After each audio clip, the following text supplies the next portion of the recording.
Welcome back. This is Marc Rudov, branding advisor to CEOs. I can help you convert your company from murky to magnetic.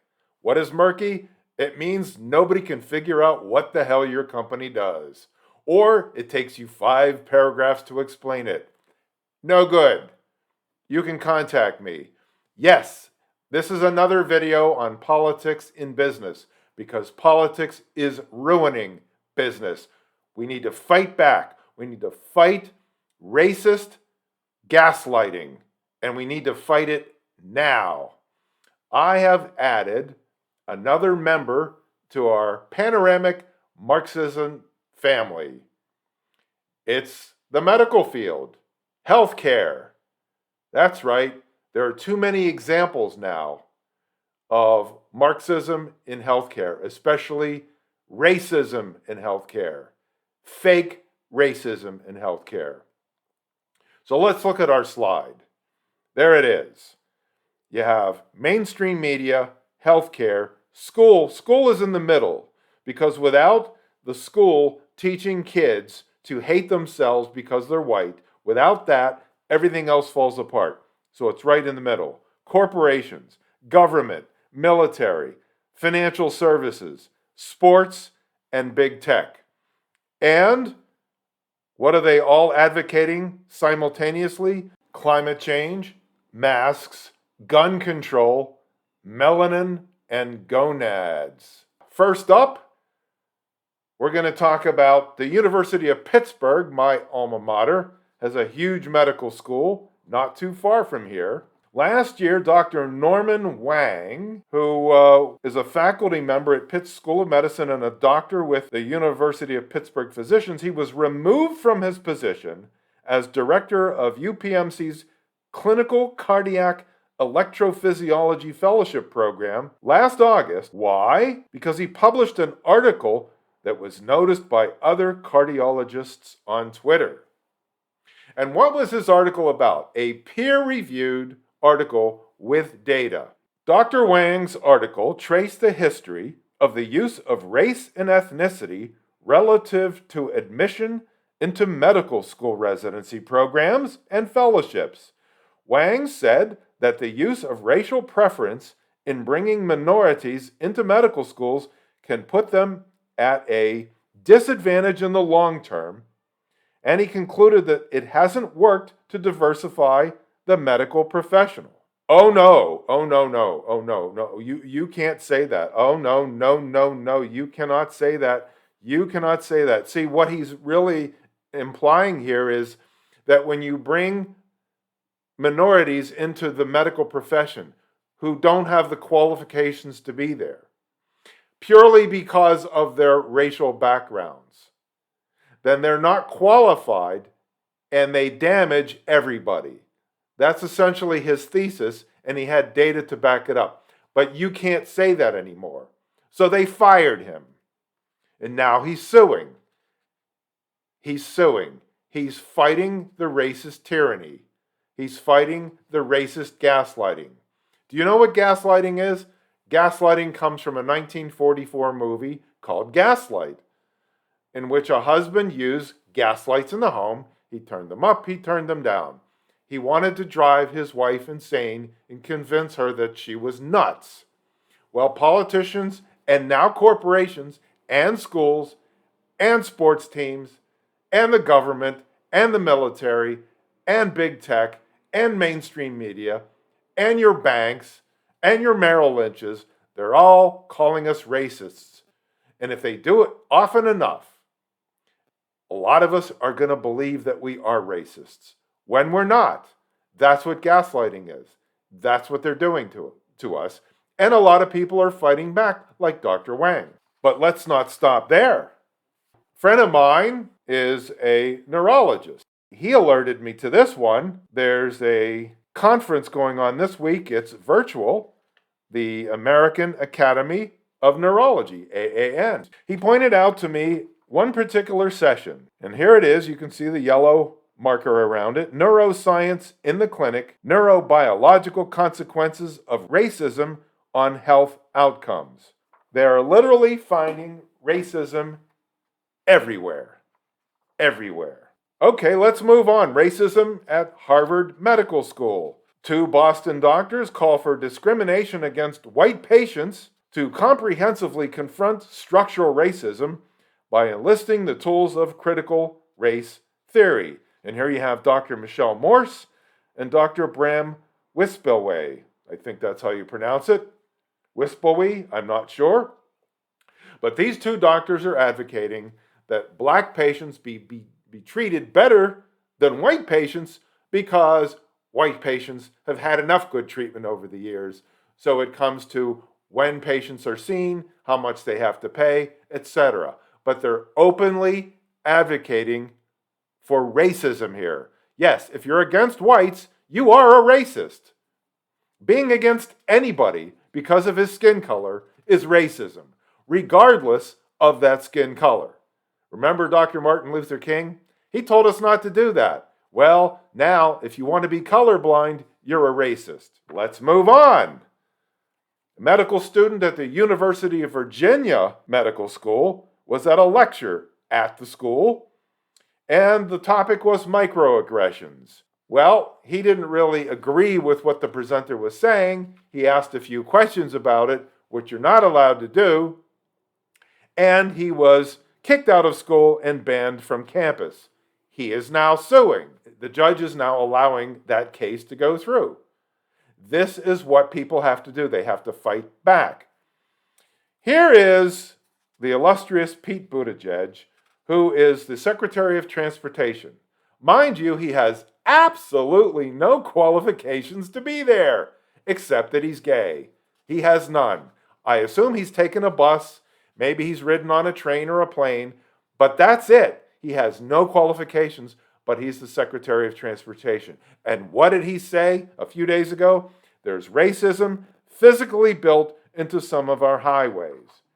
You've probably heard in the past few days that over last weekend, over 100 CEOs met, quote unquote, on a Yale-organized Zoom call to plan a boycott of politicians and states endorsing voter integrity laws.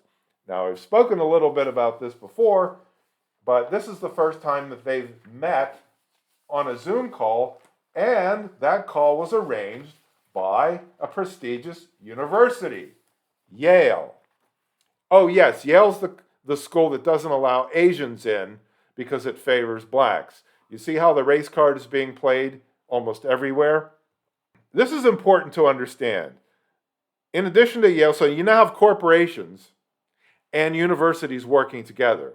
So 2 members of the panoramic Marxism group are now working together. They're colluding. And we have antitrust laws about this, but we also have the Coalition for Inclusive Capitalism, whatever that is, the Chief Executive Leadership Institute, and a bunch of Harvard Business School alumni formed the Leadership Now Project. And they all want to reimagine democracy. Now, you might know that this country was not founded as a democracy. It is a constitutional republic.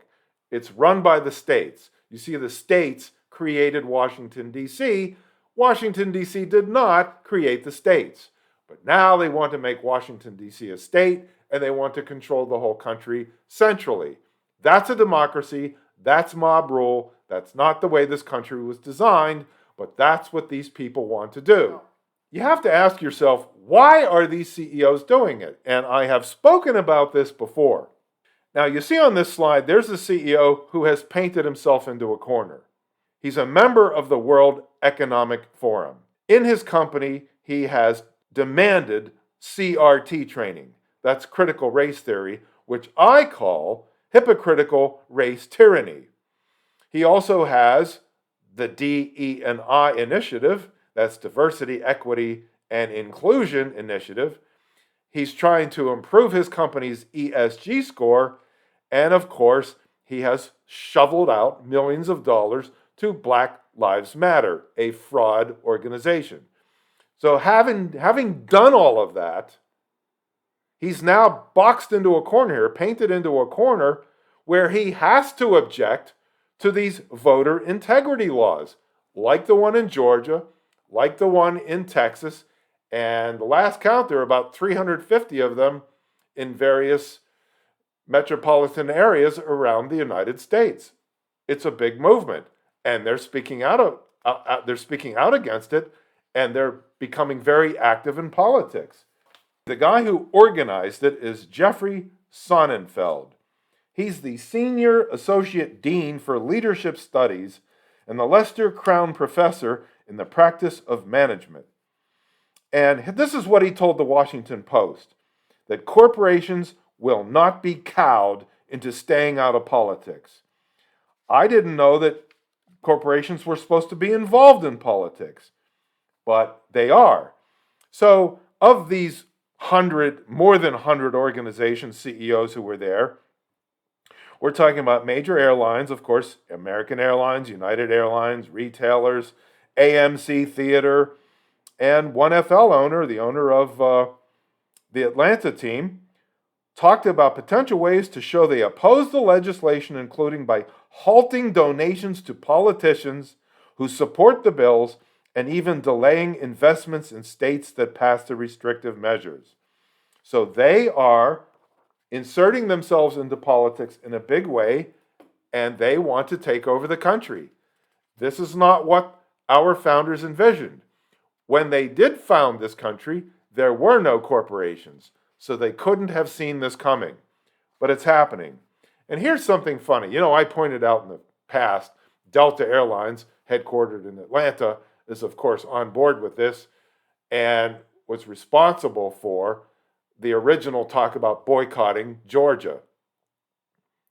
And I pointed out that black customers of Delta Airlines cannot board Delta airplanes without IDs. Well, you know what else is interesting? Every one of these corporations that's boycotting Georgia and Texas and other places requires IDs when their employees and their visitors enter their buildings. So you see the woke ID hypocrisy of the corporate versus voting security. It's okay to require security for your building, but it's not okay to require security for voting. So what they're saying in essence is that blacks should be able to cheat in elections, and that's what they consider fair. We all know they're full of it. They know they're full of it. But as I pointed out before, they have painted themselves into corners and they can't get out. And let's look at Patrisse Cullors, a co-founder of Black Lives Matter. You see, last year she collected $90 million, and that's not even the tip of the iceberg compared to the hundreds of millions that were pledged. But she took in $90 million, and she recently bought 4 homes in America, totaling $3.2 million with some of the money that the corporations gave her. This is a woman who said that she's a trained Marxist, but she's living like royalty. No hypocrisy there, right? None. And these are corporations are talking down to us. They're condescending to us, telling us that requiring voting integrity is racist. They gave money to this fraud organization to mitigate their bad consciences. I'm not sure. Their guilt about being white. After all, they're teaching their employees that they should feel guilty about being white. So to alleviate their own guilt, they gave Patrisse Cullors all this money. And what is she doing with it? Aside from the riots, she's buying palatial homes. What I'm telling you is, if you want to end this gaslighting, this hypocrisy, you have to fight it. You can't just say, well, there's nothing I can do about it. You have to fight it any way you can. If you have to go to some stupid seminar at your company, get together with your colleagues and boycott it. Don't go. You have to fight it. In my last video, I showed you that lizard in Bangkok, Thailand, that went into a 7-Eleven store. And I used that as a metaphor for Marxism. And what did I say? Either you defeat Marxism or it defeats you. You defeat these tyrant corporations or they defeat you. This is Marc Rudov. Find me at marcrudov.com. Until next time.